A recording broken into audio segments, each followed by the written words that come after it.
What's up everyone? Welcome back again to my YouTube channel. Ngayon pag-usapan natin lang yung second business ko. Okay, na nagsimula ako ng pagninegosyo habang ako ay financial advisor. So, malaking bagay yung pagiging insurance agent ko that time. Kasi doon ako na-train, doon ako kung paano mag-strategize ng paano mag-close ng sale. Okay, kaya that time naisipan ko na magsimula ng negosyo. O kaya naman, okay, ay kumbaga habang ako ay nag-aaral, meron akong isang negosyo na pinagkakakitaan. So kung makita nyo sa ating thumbnail, okay, merong tindahan doon, tapos meron dong tarpaulin na hawak ako. So yun yung parang second business or third business ko that time na buy load, okay, o kaya naman ay Gcash, cash in, cash out that time. So that time, hindi ko mismong tindahan yun, pero parang nakipag-collab lang ako, nakipag-partner ako kay ate. Okay, kasi merong tindahan doon.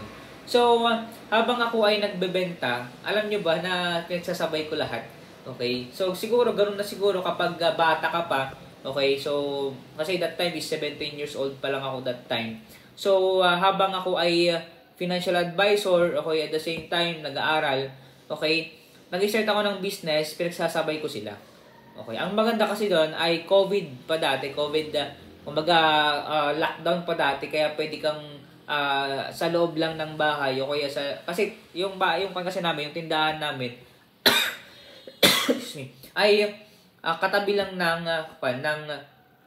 ng kalsada. Okay, kaya ang ginawa ko doon ay habang nag-module ako, okay, naghihintay ako ng customer.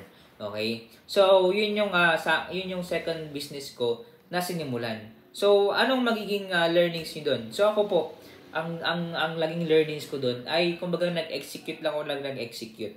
Okay? So, kung ano yung meron sa akin, yun lang muna para at least pag pumalpak man ako, makapag-start ako ng business. Meron din akong my day doon na ito, start ka ng 17, okay, hanggang 30. Okay? So, 17 hanggang 30, pumalpak ka. Okay? Tapos, umabot ka ng 40. Okay, rebound ka, o tayo ka, tapos 50. So, yun.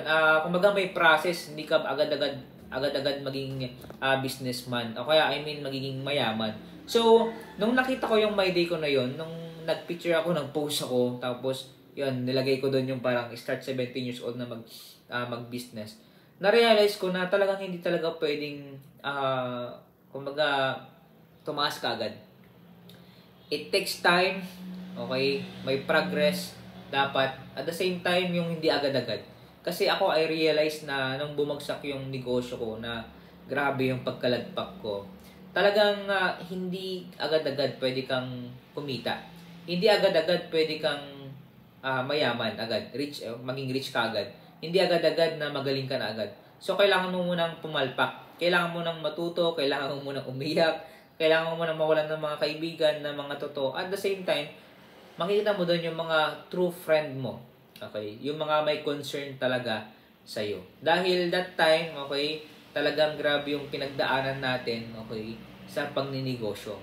Pero ang mahalaga doon ay nag-start ka ng bata.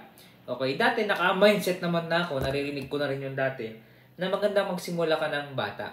Para kapag ikaw ay pumalpak, okay, ikaw ay nalugi, okay, maaga kang kumbaga nahinog. Okay?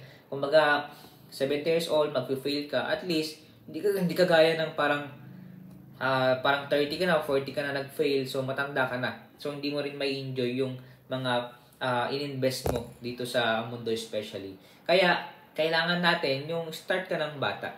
Okay? Yun yung advice ko sa mga bata pa. Kaya nga yung mga gustong magpa-advise, okay, ano yung ba yung mga journey ko. Okay? So manood kayo lang sa aking mga video, mga vlog, dahil pwede nyo makita yung mga ginawa ko that time na yun yung progress, okay? So, maganda na tayo ay nagtatry, okay, ng business para naman ma-experience nyo kung paano nga ba magnegosyo. Kahit bata pa kayo, kahit nasa school kayo, okay, pwede na kayong magkaroon ng market dun sa school.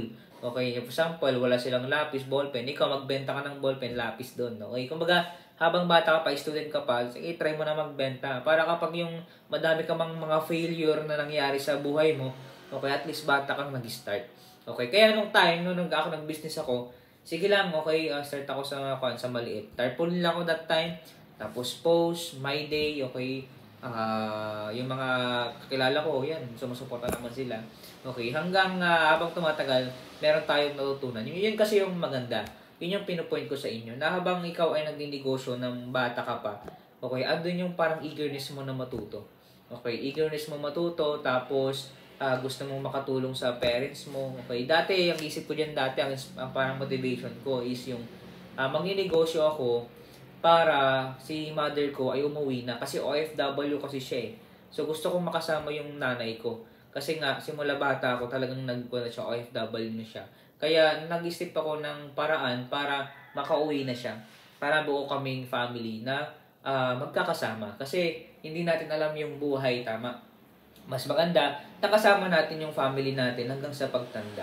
Okay, kaya yung iba nakakalungkot kasi bata pa lang, okay, iniiwan na sila ng nanay nila.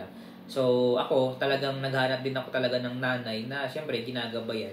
Yun pa yung mahirap, wala kang mentor na andyan na nagsisita sa'yo. Kaya, self-discipline talaga that time. Kumaga, grabe yung parang gusto mong maging successful time will come.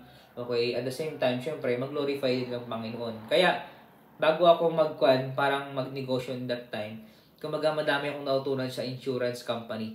Okay, tapos in-apply ko doon, gumawa ako ng sarili kong logo.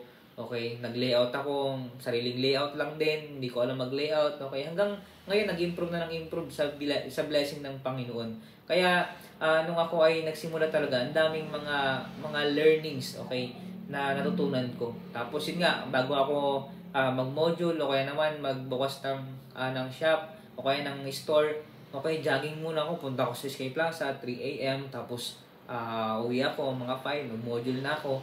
So, tapos aral sa YouTube. So, learnings talaga. Wala akong mentor that time. Merong mentor dun sa insurance company, pero hindi ko siya totally tinuturing na mentor sa pangninegosyo.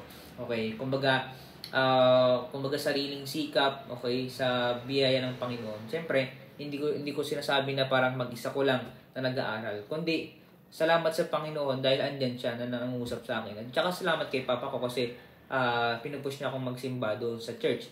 At the same time, natututo ako sa church at pwedeng i-apply sa mundo ng pangninegosyo. At the same time, sa secular. Kaya, yun yung aking pangalawang negosyo or tatlong negosyo. Okay? Nawa ay nagkaroon kayo ng idea kung paano kayo magsimula ng pagninegosyo. Okay? Execute hanggang matuto tayo. Kasi ang goal doon ay kailangan nating matuto. Mag-fail man, tayo agad. Okay? Tapos, start ulit tayo ng bagong negosyo. Salamat sa panonood. Dito muna tayo. Okay? At sa next video natin, okay, ito na talaga. Promise, ang sunod natin na video ay yung part 5 kung paano nga ba mag-close ng deal sa mga client natin. Nung ako ay insurance agent, okay, nakapag-close din tayo ng mga product, okay, sa insurance company. Kaya abangan nyo po. After this video, pwede nyo i-click yun. Kaya, see you on my next vlog. God bless po.